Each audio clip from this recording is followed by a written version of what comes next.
Joshi aunty जी, आपका स्वागत है। प्लीज संगत शेयर करें, अपने आप को अनम्यूट कर लीजिए। जय गुरु जी, सभी को जय गुरु जी। और गुरु जी के जन्मदिन की सबको बहुत बहुत बहुत बहुत बधाइयाँ, बहुत बहुत बधाइयाँ।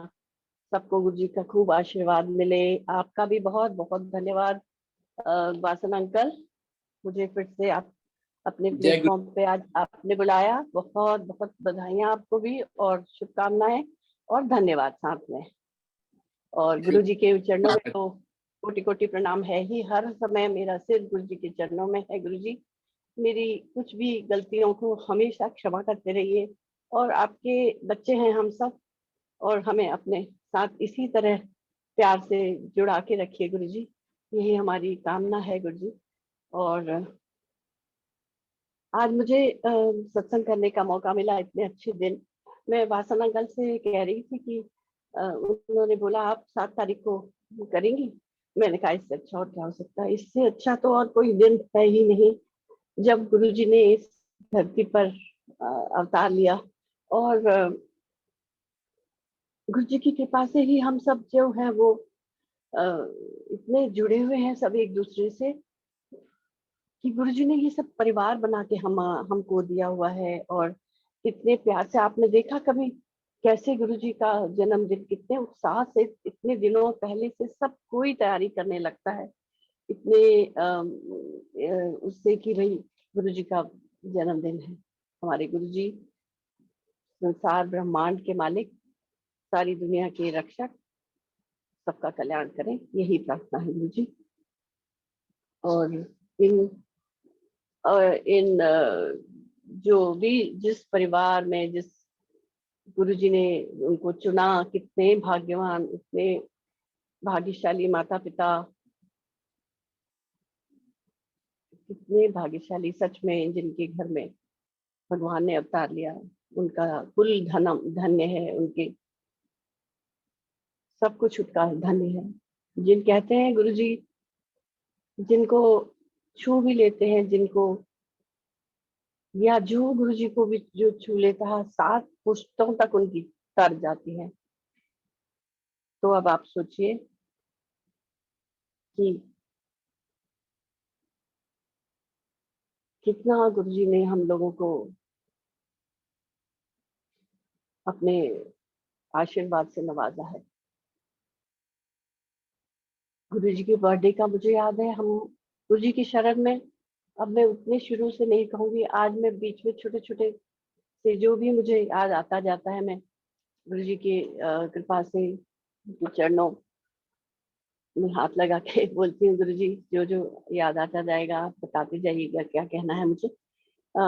जब हम जलंधर में गुरु जी की शरण में हम आए थे 94 में, जब मेरे हस्बैंड उधर जलंधर में पोस्टेड थे, तो सबसे पहले बार मैंने गुरु जी का जन्मदिन वहीं देखा था एक बारी। और तो वहाँ बहुत कम संगत हुआ करती थी। और आ, हम लोग तो गेट मतलब रोड पे ही वो लोग सब टेंट वेंट लगा के पूरा रोड बंद कर देते थे, तो एक साइड से खाली खुला रहता था जिससे आवागमन में कोई तकलीफ ना हो किसी को।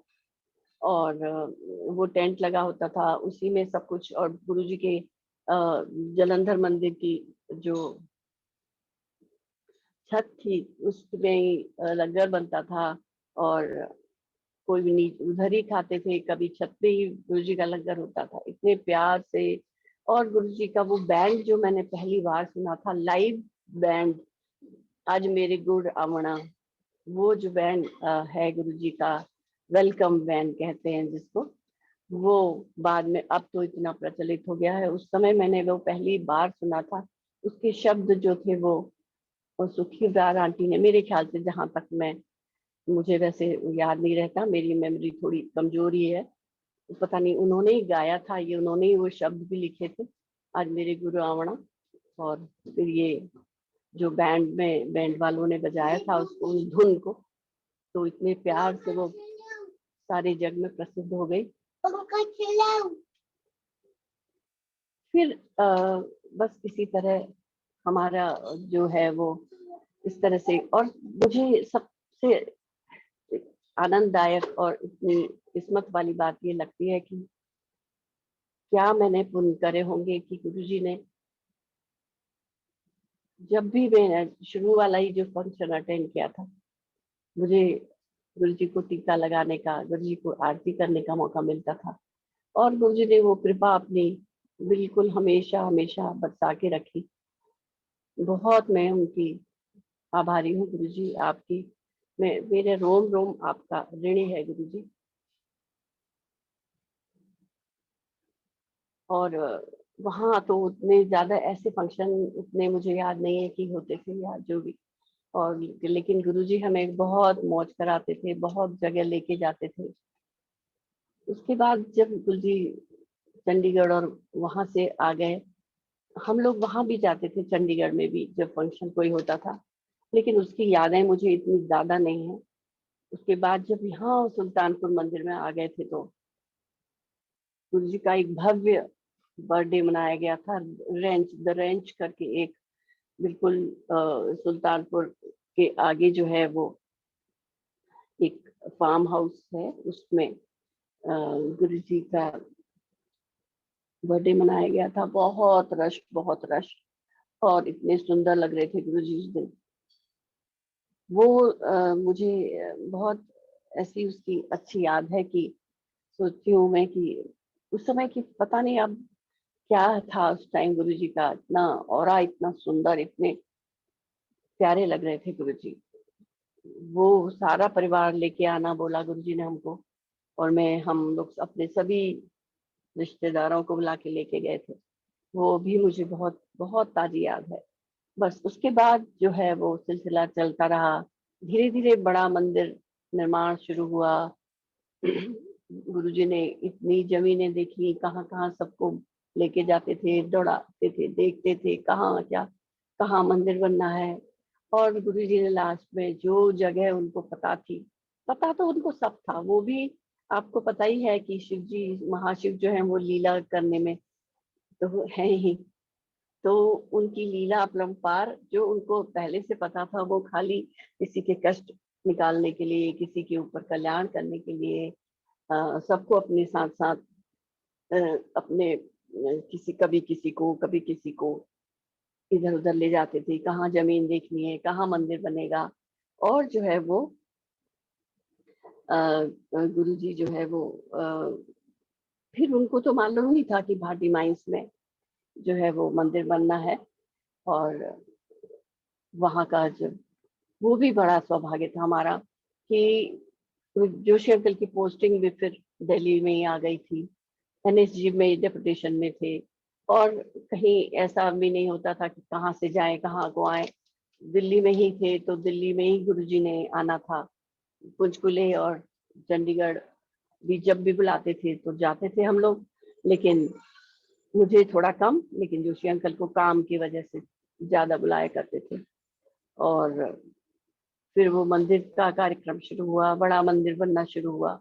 ऐसी जगह जो अ, अब ऐसी दिखती है स्वर्ग, पहले वो बिल्कुल एकदम बड़े बड़े पत्थर और वो सब था वहां पे।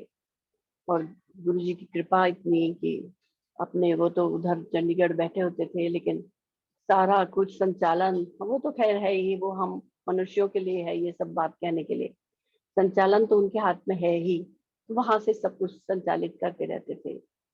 और जिसको जो जो काम सौंपे हुए थे, वो बिना किसी से बात करे, बिना किसी को इंटरप्ट किए, बिना किसी उसको बस गुरुजी के आदेश का पालन होता था।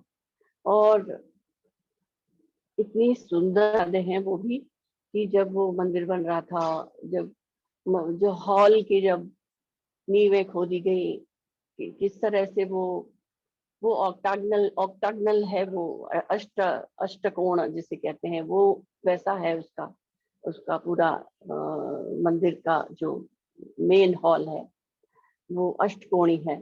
ऐसे हमें पता नहीं चलता, लेकिन वो जब हमने तो नींव देखी हुई है उसकी, जब नींव उसकी बनती थी हम सोचते थे ये क्या बन रहा है, और इतना छोटा सा दिखता था वो। और तो गुरुजी हम लोग को कैसे भी बताते थे कि इतने हजारों लोग आएंगे उसमें, इस तरह से धीरे धीरे धीरे धीरे सब होता रहा। हम लोग भी बहुत आनंद से सब जाते थे, अपनी अपनी सेवा करते थे सब लोग। और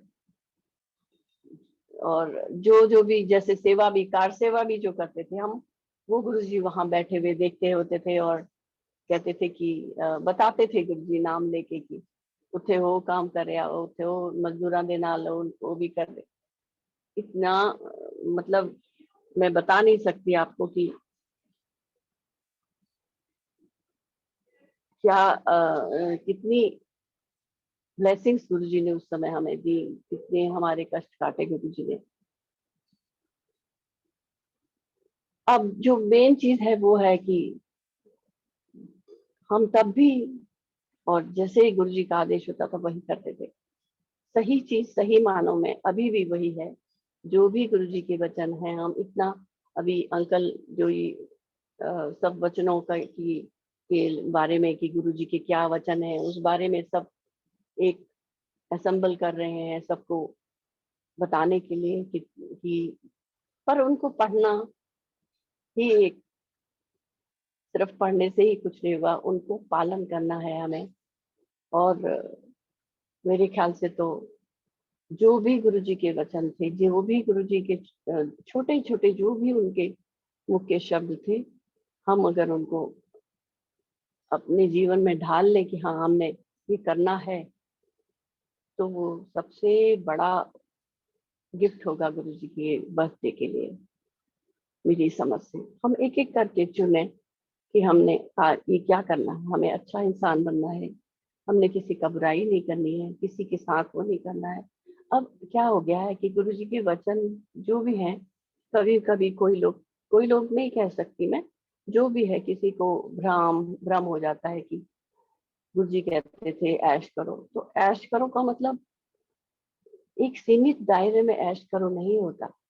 गुरुजी का मतलब होता था भगवान ने तुमको कितना कुछ दिया है, आंख नाक मुंह से लेके ये सांसें तक दी हैं, और तुम्हारी जरूरत से ज्यादा या जरूरत के मुताबिक या जैसे भी भगवान ने जो भी तुमको दिया है, तुम उसको प्यार से ग्रहण करो।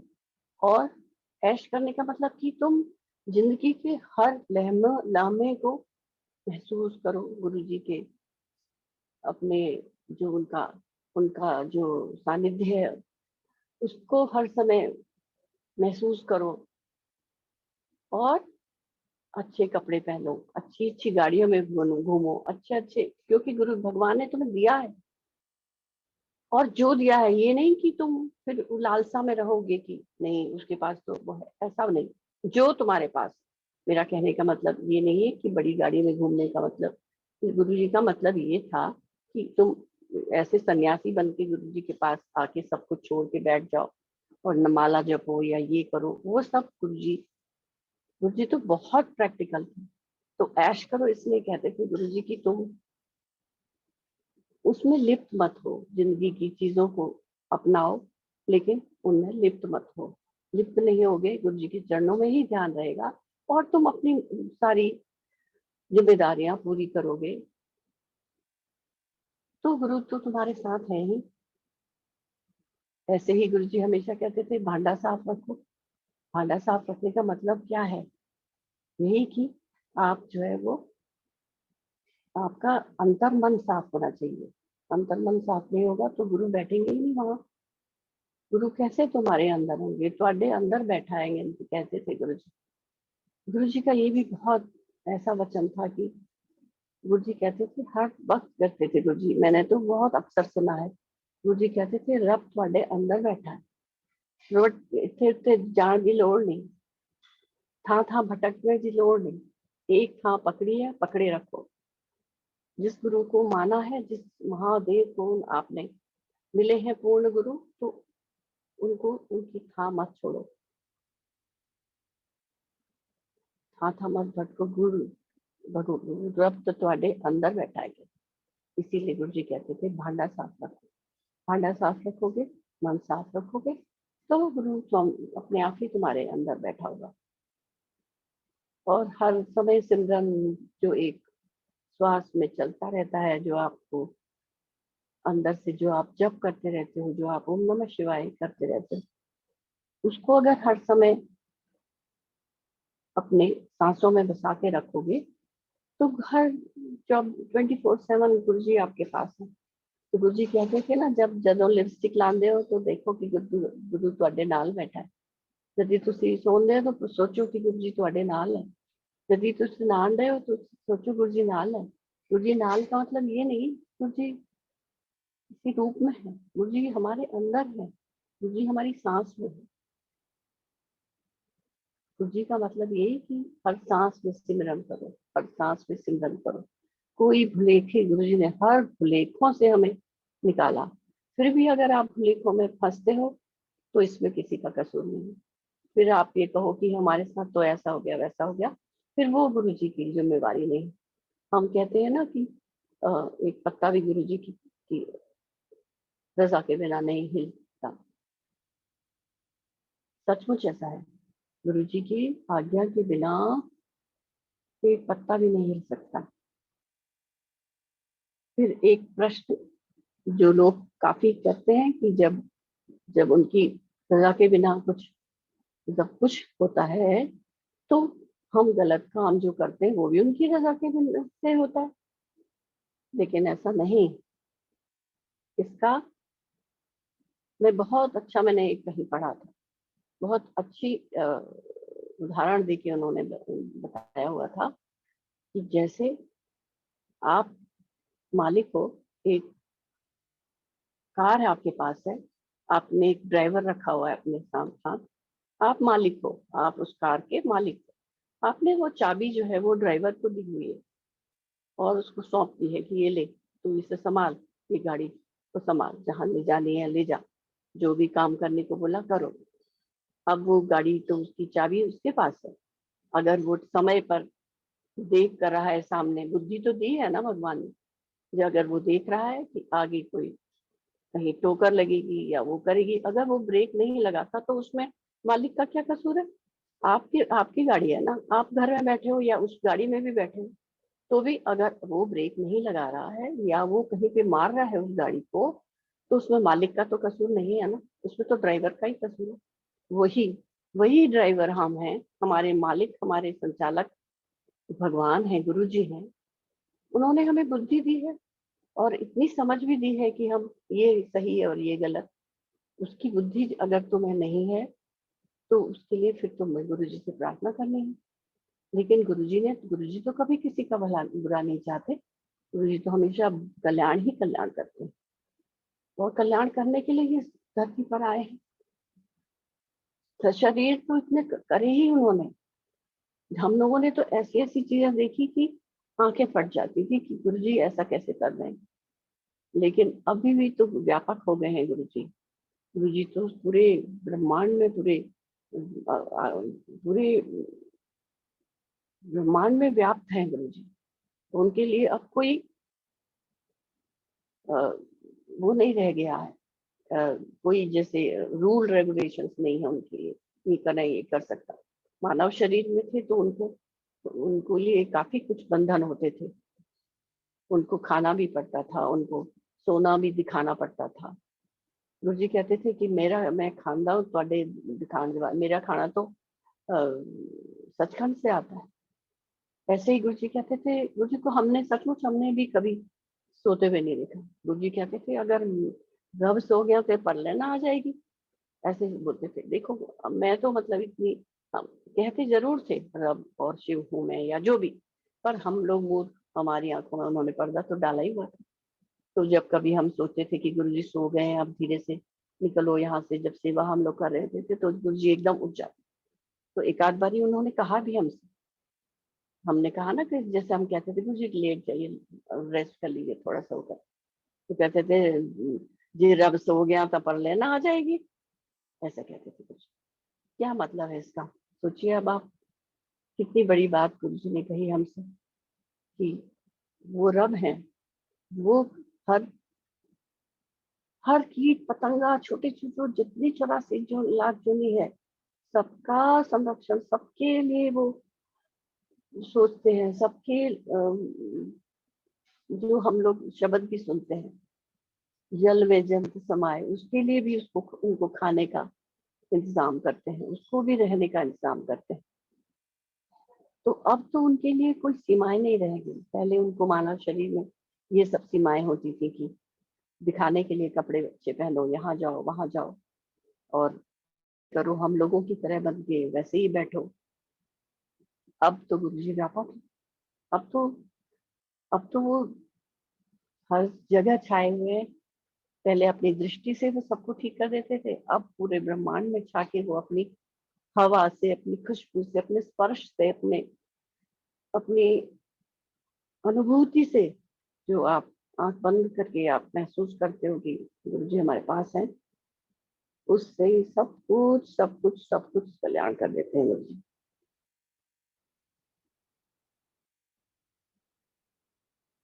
तो और गुरु जी ये कहते थे कि हमसे, मतलब इंसान से अच्छा तो जानवर होता है, कहते थे, मरने के बाद भी काम आता है। इंसान तो जो है वो बहुत ही स्वार्थी है, हर क्षण उसे स्वार्थ ही दिखता है। गुरु जी के पास जा रहे हैं तो किस लिए जा रहे हैं, ये ठीक कर दो, वो ठीक कर दो, और या फिर हर समय मांगते ही रहेंगे कुछ भी, मेरे बेटा, मेरी बहू, मेरा फलाना, मेरी नौकरी, मेरा स्वास्थ्य, ये घोड़ा दर्द, फलाना दर्द। इतने में ही हम बम्बर गुस्से में ही फंस गए। गुरुजी ने हमें जो सिखाया हम उसको तो देखते ही नहीं, सुनते ही नहीं, क्या कह रहे हैं गुरुजी। तो इसलिए गुरुजी के हर सीख को, मेरे ख्याल से हर सीख को, हर उनके वचन को पढ़ना ही नहीं है, उसे अपनाना भी है और अच्छे इंसान बनना है। भलाई नहीं भी कर सकते तो बुराई कभी मत करो, इतना तो कम से कम हो सकता है हमसे। अच्छा सोचो सबके लिए, बुरा विचार मन में आ रहा है तो जोर जोर से ओम नमः शिवाय। मैं भी तो कुछ न, मेरे से तो, मैं तो अपने को कभी भी यही सोचती हूँ कि गुरु जी हर समय क्षमा ही मांगते रहते हैं कि गुरु जी कितना ही बुरा विचार आए अंदर से, पता नहीं किसके लिए क्या, कभी बिना अनजाने में भी कभी सोच गलत हो जाती है। गुरु जी हर क्षण हम क्षमा प्रार्थी हूँ गुरु जी मैं तो इसलिए गुरु जी से हर समय क्षमा मांगनी चाहिए, हमारे को बुरे विचार भी ना आए अंदर से। और गुरु जी की जो, और क्या मैं बताऊं, जैसे गुरु जी कभी कहते थे कि ये छोटी छोटी बात गुरु जी ऐसे मजाक में भी कह देते थे ना, चौल ते चौल, चावल ते चुगली, चावल ते चुगली कहते थे ना, कि छोड़ो चावल ते चुगली को छड्डो, ऐसे कहते थे। तो अब उसके लोग बाग चुगली तो नहीं छोड़ते, चावल जोड़ देते। जी गुरु जी ने कहा है चावल ना मत खाना, गुरु जी ने बोला है कि चावल मत खाओ, चावल तो छोड़ देते हैं लेकिन चुगली फिर भी रहती है। चुगली तो अभी दो लोग बात करेंगे, इसने ये किया, उसने वो किया, उसने वो किया, इसने फला ऐसा सत्संग किया, उसने उससे सत्संग किया, इसी में किसी में भी बात में। अब जैसे कुछ भी लोग कैसे भी गुरु जी को देख रहे हैं, जैसे आजकल जो भी सब बातें करते हैं, अभी मैं सोच रही थी कि नहीं इस बारे में बोलना चाहिए, लेकिन थोड़ा सा जैसे मैं कुछ दूसरी तरह से सोचती हूँ, तो मैं वो बताना चाहूंगी कि मान लिया गुरु जी के लोगों की, लोग जो हैं कुछ जो भी चमत्कार देख रहे हैं या जो भी देख रहे हैं, उनको उसमें ही आनंद आ रहा है, आप उसी के पीछे मत पड़िए। आपको उससे क्या, उसको उसमें दिखा रहे हैं, क्या पता गुरु जी उनको, क्या पता क्या है, हमें तो नहीं मालूम ना, जो चीज का हमें पता नहीं उस बारे में बोलना क्यों। और आप अपना और गुरु जी का कनेक्शन रखिए, एकदम कनेक्शन रखिए, अपनी अच्छी बातें जो गुरु जी के वचन है, अच्छे अच्छे अच्छे जो वचन है उनके, जो आपको सही लग रहा है वो आप सब जगत में फैलाइए, बताइए। मानना ना मानना तो दूसरे का काम, आप अच्छी चीज अच्छी बात बताइए, हर समय बताइए, 50 दफे बताइए, लेकिन वो मानना ना मानना हर एक के ऊपर अपना अपना निर्भर करता है। वो आपको कंपल्शन कैसे है, वो आप तो नहीं कह सकते ना हर एक जने को कि तुम ये क्यों कर रहे हो, ये क्यों कर रहे हो। और उस तरफ ध्यान भी नहीं देना चाहिए। क्यों? क्योंकि हम नहीं जानते कि गुरु जी उनको किस तरह से क्या दिखा रहे हैं, किसको क्या दिखा रहे हैं। इसलिए चुगली ना ही करें, चुगली करें ही ना।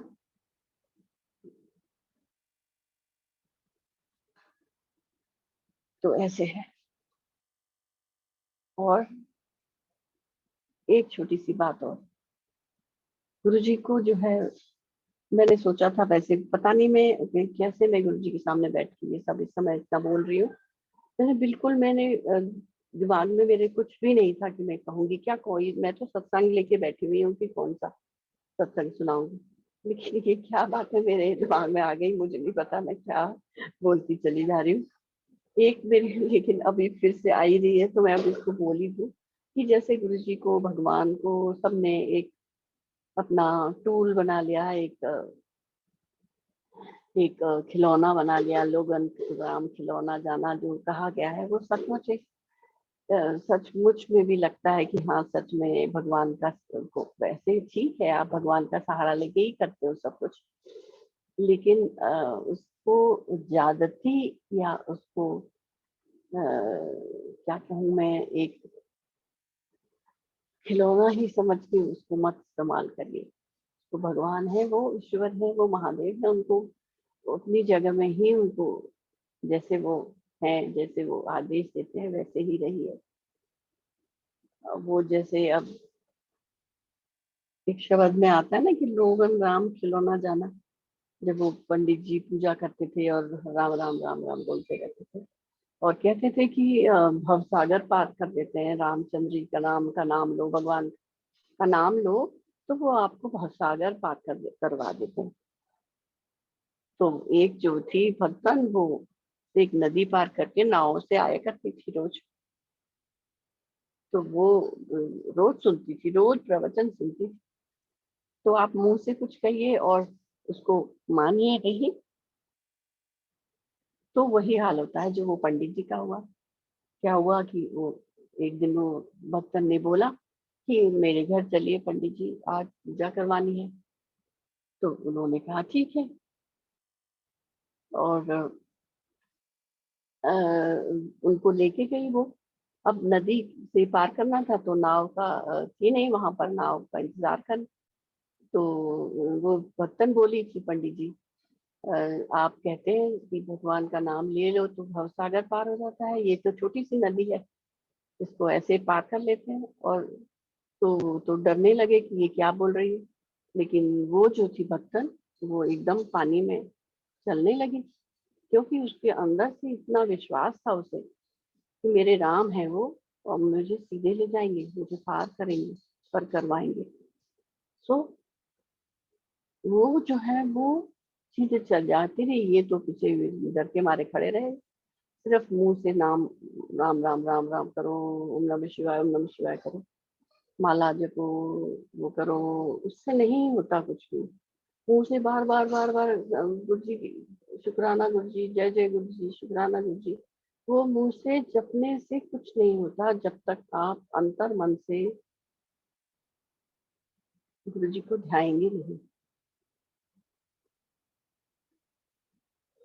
जोशी अंकल हमेशा एक उदाहरण देते हैं, कहते हैं कि जैसे एक आप कनेक्शन एक लगाते हो बिजली का, बल्ब लग तो लगा दिया, लेकिन उसको उसका उससे कनेक्शन तो दिया ही नहीं, उसने तार तो फिट कर दिया, लेकिन उसको तार का उसको तो कनेक्ट ही नहीं किया, तो जलेगा कैसे। तो हमारे जो दिमाग का तार है, हमारे जो अंदर मन का तार है, वो तो तुम जोड़ ही नहीं रहे हो ना, गुरु के साथ तो जोड़ ही नहीं रहे हो, जलेगा कैसे। हम तो बम्बर दूर से वो फंसे हुए हैं ना, हमें तो दूसरा जना दिखाई देता है, सारा जगत दिखाई देता है, हम खुद अपने को देखते ही नहीं। ये मैं सबका, मैं हम का मतलब मैं अपने को भी शामिल कर रही हूँ इसमें। मैं कोई स्वच्छ और इतनी वो नहीं हूँ, इतनी गुणी और इतनी लायक कि मैं किसी को कुछ कह सकूं। ये जो मैं हम बोल रही हूँ उसमें मैं भी शामिल हूँ। तो बस मैं हर समय अब तो यही मेरे अंदर रहता है कि गुरुजी ये विकारों से दूर करो, ये बुद्धि हमारी ठीक रखो गुरुजी, ये जो अंदर से जो ये काम क्रोध लोभ मोह अहंकार जो भी ये चोर है, इनसे हमें बचाओ, हमें अच्छा इंसान बनाओ गुरुजी। और कोशिश हमेशा यही करनी चाहिए कि गुरुजी के जन्मदिन में हम इसी तरह की कुछ इसी तरह का एक प्रण लेके कुछ एक अपने वो लेके चलें, जिससे कि हम गुरुजी को अच्छा इंसान बन के दिखाएं, अच्छे बच्चे बन के दिखाएं। गुरुजी को पता लगे कि मेरी संगत ऐसी है, तब हम अपने गुरुजी का नाम ऊंचा कर सकते हैं। मेरे को तो ये इतनी ही मेरी समझ है। और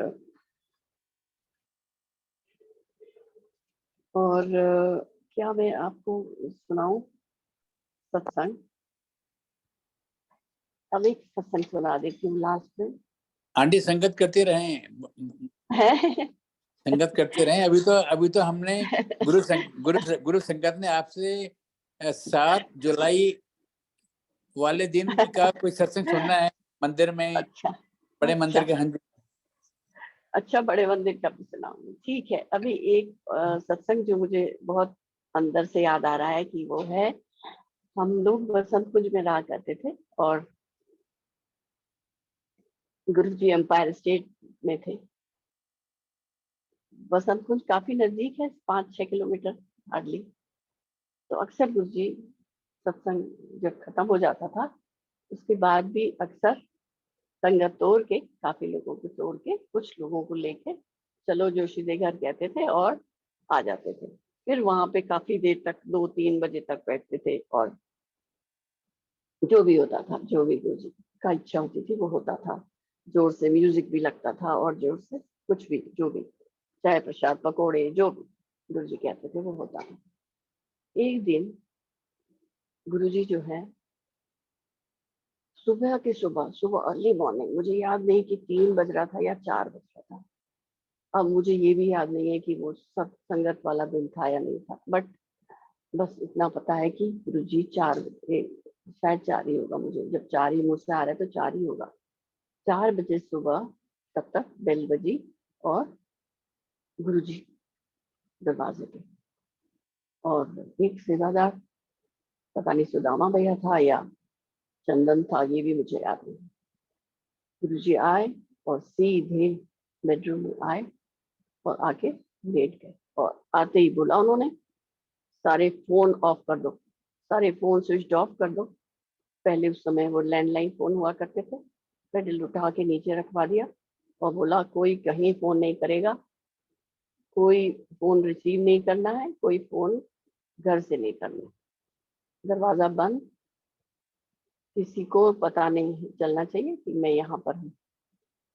और दरवाजा बंद, मैं और जोशी अंकल कमरे में और गुरुजी, और एसी चल रहा है, अंधेरा है कमरे में।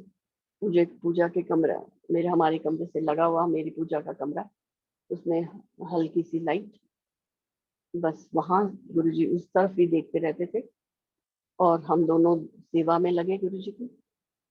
और टाइम निकलता चला गया, टाइम निकलता चला गया, दिन चढ़ता गया।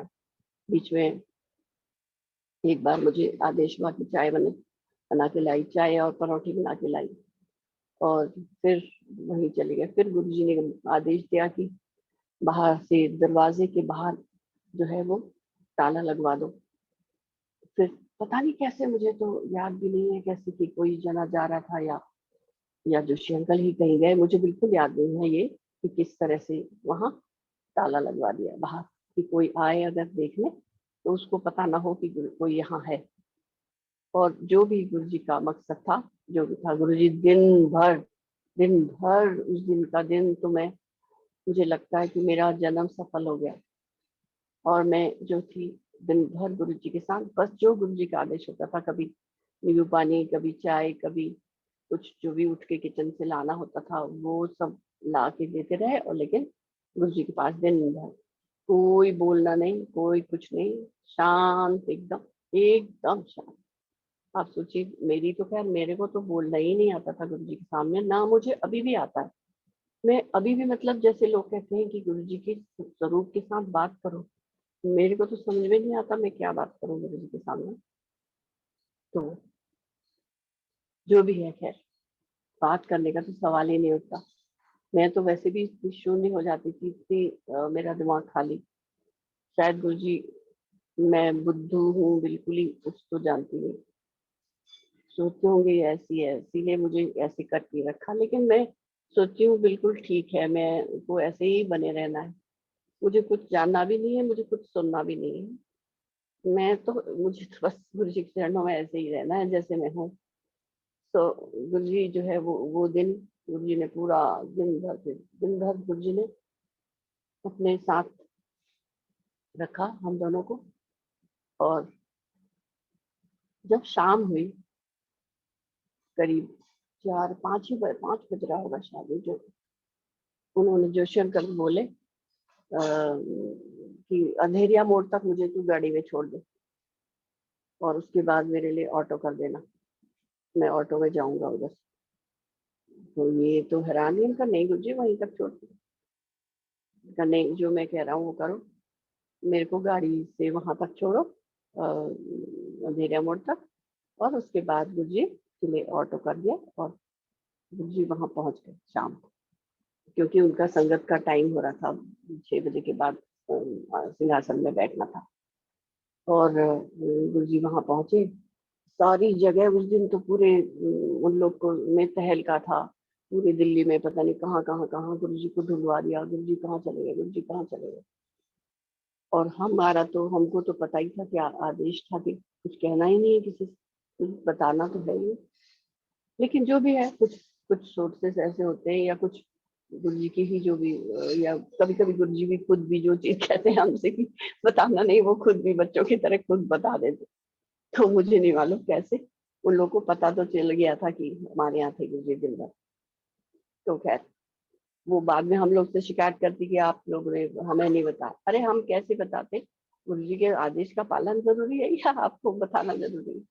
तो एनीवे, वो दिन गुरु जी ने वहाँ सबको सबक यही सिखाया कि इतनी लापरवाही, इतनी बेफिक्री कि किसी को यही नहीं पता कि गुरु जी वहां से निकल गए। सारे चौपट दरवाजे खुले हुए हैं, कोई कहीं है कोई कहीं है, इतना बड़ा घर, किसी को पता ही नहीं, इतने लोग सुल्तानपुर में, और किसी को पता ही नहीं कि गुरु जी जो है वो कहीं चले गए। तो पता नहीं क्या जो भी था, वो कुछ सबक सिखाया था गुरु जी ने, और हमारा तो कल्याण करना ही था। हम तो धन्य हो गए, मेरा तो जीवन ही सफल हो गया। तो वो वो मेमोरीज, वो यादें, वो क्षण तो मैं भूलना ही नहीं चाहती। और अ, इसीलिए कहती हूँ कि बस ये बम्बड़ गुस्सों से अलग रखो गुरु जी, बस यही चीजें मेरे अंतर मन में बसाए रखो कि मैं आपके चरणों में बैठी रहूं बस। और कौन सा सत्संग सुनाऊं मैं? अ,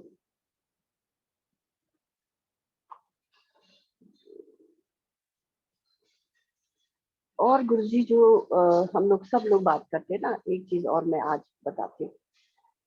जैसे गुरुजी हमेशा, गुरुजी की चॉइस सचमुच कोई चीज बाई चांस नहीं होती है ना। हाँ जी आंटी जी। हमेशा तो गुरुजी की जो हमारे लिए जो ठीक है, वही गुरुजी जो है वो हमें देते हैं। ये नहीं कि आप दे तो देंगे वो, लेकिन आगे से कैसा होगा वो उनको ही पता है ना।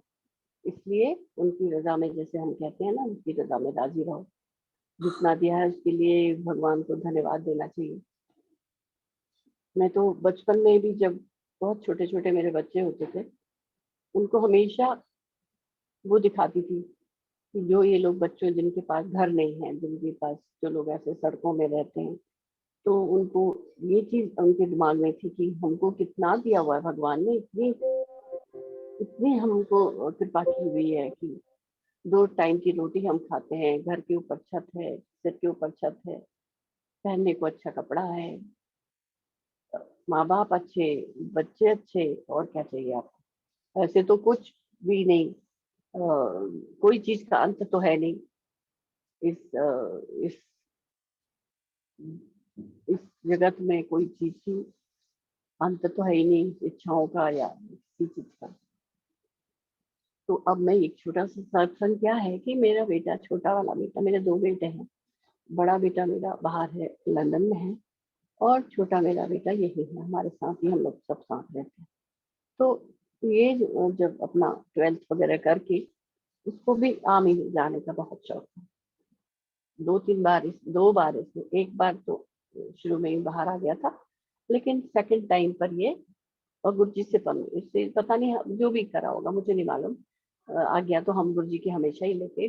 तो सेकंड टाइम बिल्कुल लास्ट स्टेप तक पहुंच गया था ये, एकदम लास्ट स्टेप। मतलब दो बच्चे थे जो इंटरव्यू के लिए अंदर जाने थे, तो उसमें ये सेलेक्ट नहीं हुआ था, और उसने वहीं से मुझे फोन किया था कि मैं सेलेक्ट नहीं हुआ हूँ और थोड़ा रुआसा हो रहा है।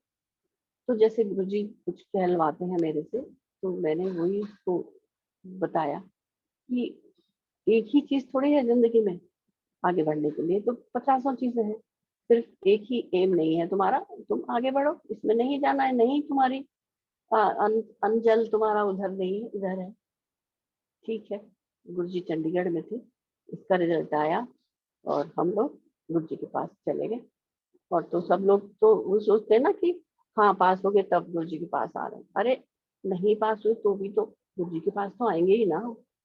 तो हाँ, ये उसको अंदर बुलाया गुरुजी ने और प्रसाद दिया, और गुरुजी ने जो भी इसको आशीर्वाद दिया मुझे नहीं मालूम, लेकिन ये लड़का जो है बाहर आ गया खुशी खुशी, और इसको बिल्कुल भी कोई मलाल नहीं कि मैं नहीं आया हूँ, ना ही मुझे तो, मैं तो वैसे ही उसको बताती रहती थी कि जो जो तुम्हारे किस्मत में है, जहाँ तुम्हारी का अंजल है, उसकी भगवान गुरु जी के अलावा उसको कोई रोक नहीं सकता। जो तुम्हारी किस्मत में है उसको गुरु जी अवश्य देंगे, नहीं है तो कोई बात नहीं, नहीं मिलेगा तो नहीं मिलेगा। तो पता है इसने इतने सालों बाद, मतलब इतने साल गुरु जी की समाधि लिए हुए हो गया, इतने साल हमको 94 से के बाद इसने दिया होगा एग्जाम मुझे लगता है, तो 4-5 साल बाद। वहाँ ये 9th में पढ़ता था जब वो गुरु जी के शरण में आए थे। उसका 12th करने के बाद सोचिए 9, 10, 11, 12, 4 साल, वो 5 साल, मतलब इतने सालों बाद अब पिछले साल या पिछले साल, हाँ शायद, जब हमारे यहाँ दिसंबर में सत्संग हो रहा था घर पे, तब इसने एक जो बात बताई वो सुन के हमारे रोंगटे खड़े हो गए। ये इसने बताया कि गुरुजी ने मुझे एक एक एक विजन दिया, या जो भी इसको दिखाया इसको कि ये एक फौजी वर्दी में है, और लड़ाई के मैदान जहां भी होगा मुझे बुलाना, और एक गोली आई, एक बुलेट आई और उसके सीधे जाके सब पे लगी। तो ये चीज उसने उस दिन में बताई, पिछले साल। आप सोचिए इतने सालों के बाद उसने सत्संग किया। ये मैं पहली बार बता रही हूँ पूरी संगत में। तो क्या मतलब था, देखिए गुरुजी ने क्या उसको दिखाया, क्यों मैंने तुझे नहीं सेलेक्ट करवाया आखिर में, कि तुझे जो है वो जाते ही जो है तेरे ऐसे सिर में गोली लगनी थी, या जो भी उसकी रक्षा की ना गुरुजी ने, उसको और जीवन दान दिया ना। तो गुरुजी तो सब जानते हैं उनको क्या करना, कैसे। हम बेवकूफों की तरह हमें ये नहीं मिला, वो नहीं मिला, वो नहीं मिला, जो मिला है उससे तो दिखता ही नहीं वो हमें, जो नहीं मिला वही बस चाहिए। तो ये मेरा एक बहुत वैसा वाला सत्संग था जो आज तक मैंने कभी नहीं किया। तो और क्या सुनाऊं मैं, और बस यही कि रीस किसी की नहीं करनी चाहिए, रीस बिल्कुल नहीं करनी चाहिए किसी की। गुरुजी हमेशा यही कहते थे कि अपना अपना देखो, अपना भांडा देखो, है ना, रीस नहीं करनी चाहिए। और ये जो आडंबर है, जो दिखावटी आजकल जो हो गया है, इतना इसने किया तो मैं इतना कर लूँ, इतना किया तो मैं, सादापन, सिंपल, जो गुरुजी ने हमें सिखाया, हाथ में रोटी लेके खा लो, एक सब्जी एक रोटी प्रसाद लेके खा लो। जरूरी नहीं है कि 4-4 चीजें बना रहे हैं आप, खाया ना जाए, वेस्ट कर रहे हो, फिर कहो कि छोड़ना नहीं है, फिर कहो कि ये हो गया। और कितना देख देख के दुख होता है ये सब चीजें। बस ये हमें ध्यान रखना है कि गुरुजी की ये सीख में हमें, जो मैं कह रही हूँ वही, कि गुरुजी ने जो सिखाया उसको सीखें, करें। और बस मुझे क्षमा करें, मैं बहुत उपदेश दे दिए आज, कहाँ तो कहाँ। मैं सोची थी बिल्कुल इस तरह की बात बिल्कुल नहीं बोलूंगी, और आज ही गुरुजी ने मुझे क्या क्या बुलवा दिया। गुरुजी क्षमा करेंगे, गुरुजी क्षमा करेंगे, मुझे माफ करेंगे गुरुजी। मैंने कुछ गलत बोला हो तो आप सबसे भी मैं क्षमा चाहती हूँ, किसी का दिल दुखाया हो तो मैं क्षमा चाहती हूँ। और सबको गुरुजी इसी तरह आशीर्वाद देते रहे। गुरुजी के जन्मदिन की बहुत बहुत सभी को बहुत बहुत बधाइयाँ। आज तो बड़े मंदिर में फंक्शन हो रहा होगा, और हमारे तो घर में ही इतना रौनक और फंक्शन है हमेशा। और बस सब, अब यही कहते हुए मैं आज्ञा लेती हूँ सबसे, और गुरुजी के दर्शन कर लीजिए सब लोग। जय गुरु जी आंटी। जय गुरु जी, जय आंटी गुरु जी, थोड़ा जय सा गुरु। पास दिखा हाँ दीजिए जी, दरबार। हाँ जय जी, गुरु। नहीं आप दिखा रहे हैं, ठीक है, ठीक है, आ रहे इमेज। ठीक है जय, जी। हाँ जी, हाँ जय जी, हाँ गुरु, जी। जय गुरु। जय थैंक यू गुरु। So much Vasan uncle, thank you. Aunty ये आपके आपके निवास स्थान पे मैं आऊंगा, आपसे मैंने वचन के कांटेक्ट लेने, कंटेंट्स। ठीक है जी।